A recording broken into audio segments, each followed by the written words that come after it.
In this guide, I will be showing you guys how to fix OpenAI Codex not responding. Let's get started. The very first thing you want to do is check the server status. For that, launch your preferred browser, type in Codex server status and search for it. Now navigate to the official website of OpenAI. Now here, check out this section for Codex. You can see that all of these are operational. But if you found out any outages, you will need to wait until the problem will be resolved from the end. Next up, if there is no issues with the server, you can check out these steps.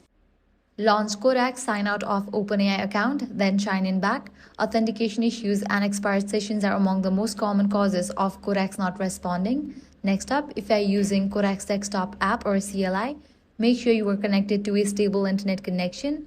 Disable any temporary VPNs, proxies, or firewall rules that may be blocking OpenAI traffic.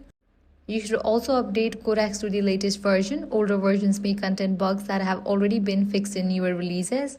If Codex is responding very slowly, you may have raised usage or rate limits. Waiting a few minutes and trying again can often resolve the issue. Lastly, restart the Codex application or your PC and try opening a new conversation. And that's it. With these, you'll be good to go. Your problem will be fixed. If this guide helped you out, do not forget to like, share, and subscribe.